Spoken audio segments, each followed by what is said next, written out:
We are going to discuss about difference between money market and capital market. Money market और capital market हम सभी को पता है किसी कंट्री के फाइनेंशियल सिस्टम के सबसे दो इंपॉर्टेंट पार्ट होते हैं।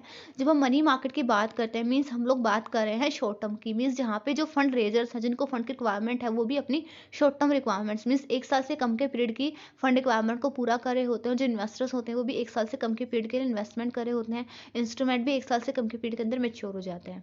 कैपिटल मार्केट फाइनेंशियल सिस्टम का वो पार्ट होता है जहाँ पे जो नीडी यूनिट्स हैं, जो हमारे गवर्नमेंट है, हमारे कंपनीज हैं, इंडिविजुअल्स हैं, उनको लॉन्ग टर्म और मीडियम टर्म के लिए फंड की रिक्वायरमेंट्स होती है। 1 साल से ज़्यादा के पीरियड के लिए उन्हें फंड की रिक्वायरमेंट होती है। इन्वेस्टर्स भी लंबे और लॉन्ग और मीडियम टर्म के लिए इन्वेस्टमेंट कर रहे होते हैं यहाँ पे, और इंस्ट्रूमेंट भी बहुत लंबे पीरियड के बाद मेच्योर होते हैं। डेफिनेशन के बेसिस के ऊपर हम डिफरेंस से स्टार्ट करेंगे। Money market is a place where we invest for the short term और instruments like trade, credit, commercial paper, certificate deposit, treasury bills etcetera. Money market हमारे फाइनेंशियल सिस्टम का वो पार्ट होता है जहाँ पे हम शॉर्ट टर्म के लिए इन्वेस्टमेंट करते हैं, जैसे हमारे ट्रेड, क्रेडिट है, कमर्शियल पेपर है, सर्टिफिकेट डिपॉजिट है, ये सारे के सारे जो इंस्ट्रूमेंट है वो 1 साल से कम के पीरियड के अंदर मेच्योर हो जाते हैं।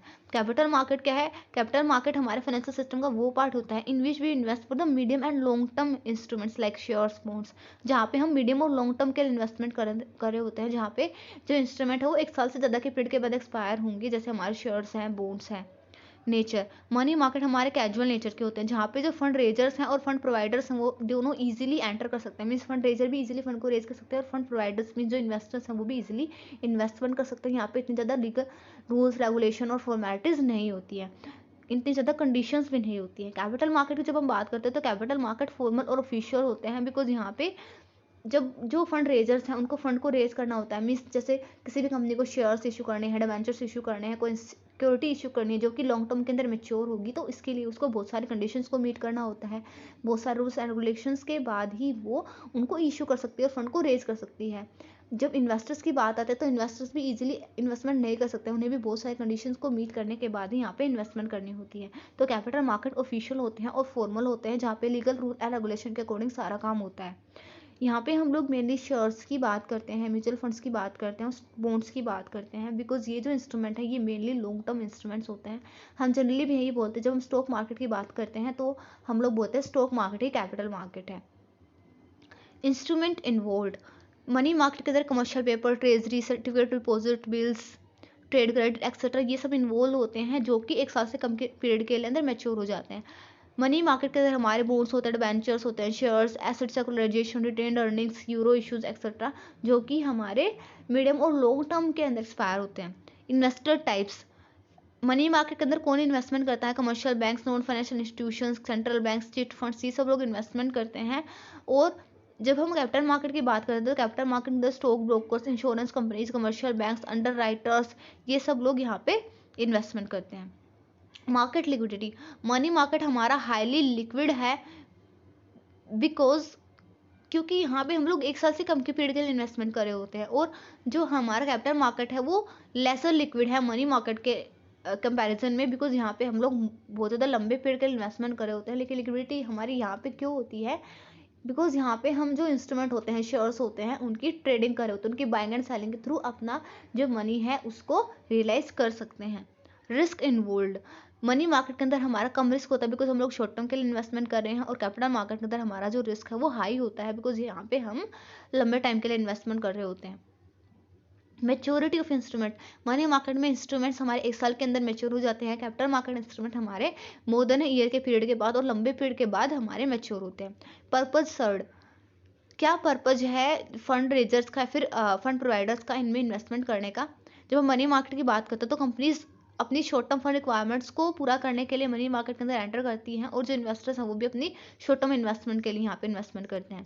जब हम कैपिटल मार्केट की बात करते हैं तो कैपिटल मार्केट के अंदर जो इन्वेस्टर्स हैं वो लंबे टाइम के लिए इन्वेस्टमेंट करने के लिए यहाँ पे एंटर करते हैं, ज़्यादा अर्निंग्स के लिए यहाँ पे एंटर करते हैं, और फंड रेजर्स जो हमारे कंपनीज हैं वो भी यहाँ पे लॉन्ग टर्म फंड रिक्वायरमेंट्स को पूरा करने के लिए फंड्स को रेज करती है। फंक्शन सर्व, क्या फंक्शन है मनी मार्केट और कैपिटल मार्केट का किसी भी इकोनॉमी के अंदर? जो मनी मार्केट है वो इकोनॉमी के अंदर लिक्विडिटी को इंक्रीज करता है, बिकॉज यहाँ पे हम लोग एक ही साल के अंदर की रिक्वायरमेंट को पूरा कर रहे होते हैं और 1 साल के पीरियड के लिए ही इन्वेस्टमेंट कर रहे होते हैं। और जो हमारा कैपिटल मार्केट है वो इकोनॉमी के अंदर स्टेबलाइजेशन लेके आता है, बिकॉज यहाँ पे हम जो सेविंग्स हैं इंडिविजुअल्स की हमारी वो मोबाइलाइज कर रहे होते हैं, उनका अच्छे से यूटिलाइजेशन कर रहे होते हैं कंट्री की ग्रोथ के लिए। रिटर्न ऑन इन्वेस्टमेंट, जितना ज़्यादा हम रिस्क लेते हैं उतना ही ज़्यादा हमें रिटर्न मिलता है। तो मनी मार्केट के अंदर हमारा रिस्क कम था, इसलिए हमारा रिटर्न भी कम होता है। जब हम कैपिटल मार्केट की बात करते हैं तो कैपिटल मार्केट के अंदर हमारा रिस्क भी ज़्यादा होता है, इसलिए हमारा रिटर्न भी यहाँ पे ज़्यादा होता है। तो कैपिटल मार्केट के अंदर मनी मार्केट से ज़्यादा रिटर्न होता है। मेरिट, क्या मेरिट है हमारे मनी मार्केट और कैपिटल मार्केट की? मनी मार्केट कंट्री के अंदर लिक्विडिटी को इंक्रीज करता है और कैपिटल मार्केट सेविंग्स को मोबालाइज करता है, पब्लिक की सेविंग्स को मोबालाइज करता है और उनको अच्छी जगह पे यूटिलाइजेशन के लिए लेके जाता है। मीन्स हमारे सेविंग को मोबालाइज करके बिजनेस के अंदर उसका यूज होता है और हमारी कंट्री की डेवलपमेंट होती है। क्लासिफिकेशन, मनी मार्केट का कोई क्लासिफिकेशन नहीं है, लेकिन कैपिटल मार्केट को हम लोग दो पार्ट्स में डिवाइड करते हैं, primary market and secondary market. Primary market जहाँ पे फर्स्ट टाइम इशू होता है सिक्योरिटीज़ का, सेकेंडरी मार्केट जहाँ पे उन सिक्योरिटीज़ की ट्रेडिंग होती है। मोड ऑफ ट्रांजेक्शन, हम कैसे ट्रांजेक्शन कर सकते हैं? ओवर द काउंटर ट्रांजेक्शन होते हैं जब हम मनी मार्केट की बात करते हैं, मीन्स प्राइवेट ट्रांजेक्शन्स होती हैं। जब हम कैपिटल मार्केट की बात करते हैं तो कैपिटल मार्केट के अंदर हमारी स्टॉक एक्सचेंजेस के थ्रू हमारे ट्रांजेक्शन होते हैं। स्टॉक एक्सचेंजेस के ऊपर ही हम लोग इन्वेस्टर्स इन्वेस्टमेंट करते हैं और कंपनीज फंड्स रेज करती हैं। Relation to central bank, central bank से क्या रिलेशन है? सेंट्रल बैंक्स मतलब कि जो हमारा कंट्री का एपेक्स बैंक होता है, जैसे हमारा इंडिया का आरबीआई है। तो जब हम मनी मार्केट की बात करते हैं तो money market totally central bank के ऊपर डिपेंड करता है। सारे के सारे जो रूल्स एंड रेगुलेशन है, जैसे अगर हम इंडिया की बात करें तो वो हमारा आरबीआई बनाएगा कि कब क्या होने वाला है, क्या कंडीशंस रहने वाले हैं, किन कंडीशन में जो कंपनीज हैं वो फंड को रेज कर सकते हैं, इंडिविजुअल फंड को रेज कर सकते हैं और कैसे हम लोग इन्वेस्टमेंट कर सकते हैं यहाँ पे। लेकिन जब हम कैपिटल मार्केट की बात करते हैं तो कैपिटल मार्केट के अंदर जो रूल्स एंड रेगुलेशन है वो सेंट्रल बैंक की भी रहते हैं, लेकिन यहाँ पे हम लोग अलग ऑथोराइज बॉडीज बनाते हैं। जैसे कि हमारे इंडिया के अंदर हमारा सेबी है, वो यहाँ पे रेगुलेशन करेगा, रूल्स एंड रेगुलेशन यहाँ पे होंगी। यहाँ पे जो पॉलिसीज है सेंट्रल बैंक की उनका इफेक्ट होता है यहाँ पे भी। जैसे अगर रेपो रेट में चेंज हो रहा है, रिवर्स रेपो रेट में चेंज हो रहा है, तो यहाँ पे भी चेंज होगा। जो कंडीशंस हैं, टर्म एंड कंडीशन है उनके अंदर, मार्केट कंडीशंस के अंदर, लेकिन उतना ज़्यादा इफेक्ट नहीं होता जितना मनी मार्केट के ऊपर होता है। तो मनी मार्केट सेंट्रल बैंक से ज़्यादा इफेक्ट होते हैं, कैपिटल मार्केट सेंट्रल बैंक से कम इफेक्ट होते हैं। Thank you all, thank you for watching my video. If you like the video, don't forget to like, subscribe and comment on my channel.